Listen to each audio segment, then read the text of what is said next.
the first two things they have to do is decide on the letter of last resort about nuclear weapons and to have a briefing about imminent terrorist threats.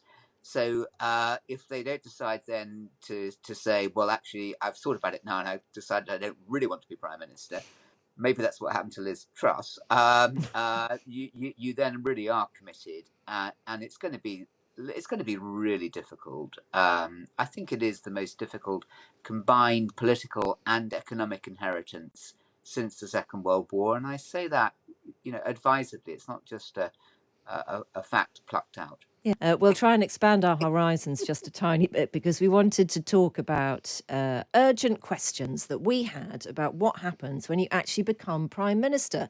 So we thought you might have all of the answers. Do you think you have? First thing is panic. And second is a prolonged panic attack. I mean, nothing prepares you at all. So many people want it, don't they? But when you actually have it and you realise there is no way out, it's really difficult. And the terror of the night certainly afflicts them.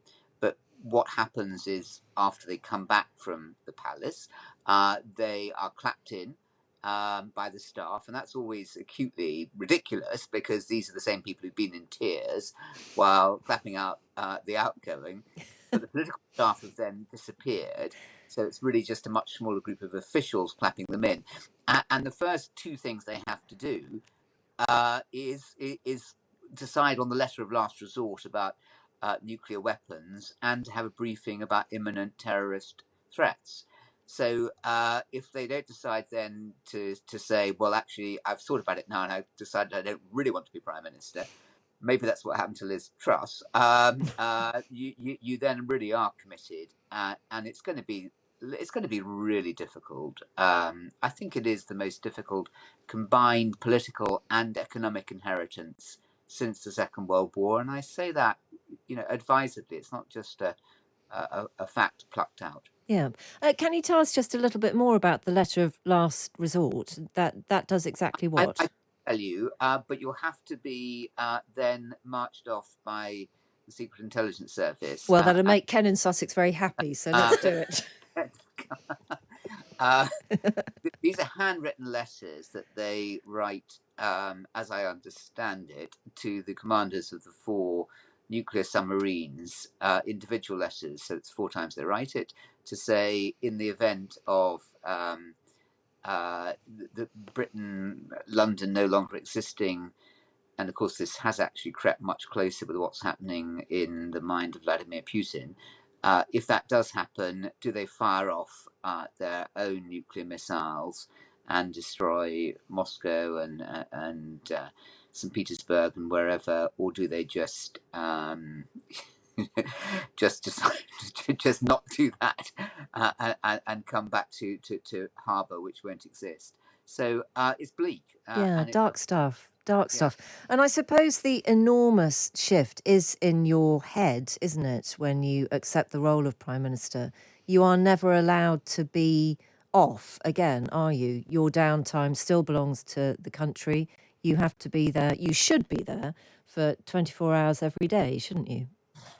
Yeah, and I think that's very difficult, and it's what a lot of them find hard. I mean, you might have been Chancellor of the Exchequer as Rishi Sunak was, but you're only then looking at a narrow range. And I think his greatest challenge probably will be scaling up to not just thinking about the economy and finance, but about health and education and about trains and strikes and the whole range across 20 government departments rather than just one.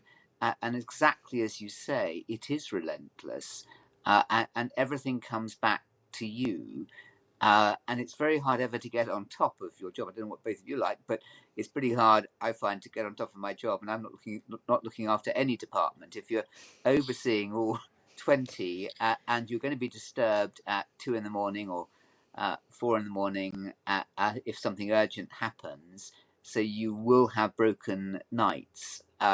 It's really difficult to keep that perspective, to remember who you are, to have time to see your friends, your family, and just to be a normal human being. And yet, if you lose sight of that, it becomes even harder. Yep. I don't want this to sound like a facetious question at all because I'm quite sincere in asking it. But, for us normal people, moving jobs and moving house are regarded as two of the biggest, most stressful things in our lives. And when you become Prime Minister, you do both at the same time, don't you? Do you think that it's a little bit anachronistic that our Prime Minister does have to move into an official residence and usually, irrespective of the age of their children, take a whole family with them? So I really like these questions because they are dealing with them as human beings. I think a great problem is that we objectifies and dehumanize people. I mean, Rishi Sunak, like Liz Truss, are just a human being with their own life and families. And of course, it affects them. It is the case that the families of prime ministers fare badly often throughout history.